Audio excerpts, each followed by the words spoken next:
So you want to become Pope, the leader of the Catholic Church, and guide to over 1 billion followers. What do you need for this top job? First, be Catholic. Second, be a man. That seems like a short list, but while any Catholic man could technically become Pope, this almost never happens. Becoming Pope isn't like becoming president. You can't just run for the job. Picking the Pope happens inside the church, and the men who do it are cardinals. While they can choose any Catholic man to be Pope, they usually pick one of their own. No non-cardinal has become Pope for more than 600 years, so while it's not an official rule, it basically is a rule. So to become Pope, you first need to become a cardinal. And for that, you need to climb up through the Catholic ranks. Step 1. Become a priest. Unlike some churches where you can fill out a form online and become ordained right away, the Catholic Church treats being a priest as a real job that needs real training. You'll need lots of education, usually a college degree in Catholic philosophy, then a master's in divinity. Besides education, you must be a man, not married, and agree to never have sex. If you meet these needs and have been working with the church, you can be ordained as a priest. This means you get to run a Catholic church or work with another priest who does. But you want to move up, and for that, you need to take the job of the man who made you a priest. Step 2.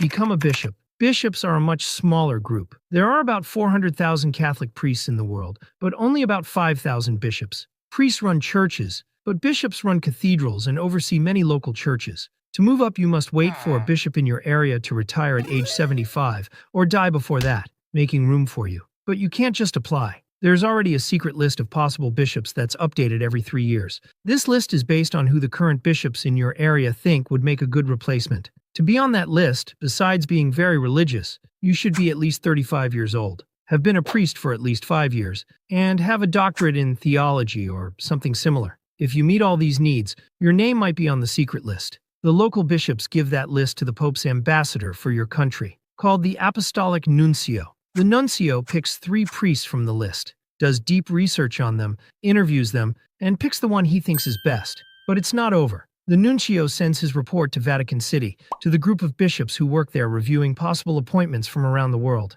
If this group doesn't like any of the 3 candidates, they can tell the nuncio to start over. Go back to the list, pick 3 new candidates, do more research, more interviews, and send new results. When the group is happy with one of the nuncio's candidates, that name is given to the Pope, who can reject the candidate and start the whole process over. It's no surprise that from empty job to new bishop can take months or sometimes years. But let's say a bishop in your area retired or died at the right time. You were on the secret list of good priests. The nuncio picked you, you did well in his interview, the group of bishops approved you, and the Pope didn't say no.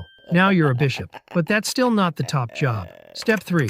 Become a cardinal. The next to last step is number 3. Despite the fancy name and bright red clothes, cardinals are not the bosses of bishops. They are bishops, just with an extra title and extra duties, the most important being electing the new pope. The only way to become a cardinal is for the current pope to pick you as one. Of the 5,000 bishops, only about 200 are ever cardinals. Let's say the pope notices your ambition and makes you a cardinal. Now you wait for him to die or retire, and with popes, death is much more likely. Step 4. Get elected as pope. When either happens, the cardinals under age 80 are brought to Vatican City. They are cut off from the outside world, probably by taking away their phones, tablets, and any other way to communicate. Once they're all together and isolated, the election for a new pope can begin. No 2 elections are exactly the same, because the former pope leaves instructions about how he wants his replacement to be picked. But generally it works like this. 4 times a day, the cardinals go to the Sistine Chapel to vote. To become pope, one person must get 2/3 of the votes.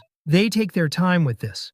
Cardinals don't just raise their hands or use a modern voting system. Instead, they write one name on a piece of paper, stand before the altar, say a long Latin phrase, and then officially cast their vote. After all cardinals have done this, the votes are counted and then burned. This is why TV news shows covering the Pope election use high-tech cameras to watch a chimney. If the smoke is black, no new pope has been chosen. The high number of votes needed and the slow voting process is why it takes so long to elect a pope. It usually takes at least 2 weeks of voting, 4 times a day, 6 days a week, with 1 day a week for prayer. But the longest it ever took was 3 years. If you eventually win enough support from your fellow cardinals, you have one last thing to do before becoming pope. Pick a new name for yourself. There's no strict rule about this. You can name yourself anything, but tradition says to take the name of a previous pope. Once you accept your new name, the final votes are burned in a way that makes white smoke, telling the world that a new pope has been chosen. So that's the path. Be born a man, become one of 1 billion Catholics, then one of 400,000 priests, then one of 5,000 bishops, then one of 200 cardinals. Wait for the current pope to die or retire and convince two-thirds of your fellow cardinals to pick you as the one and only pope.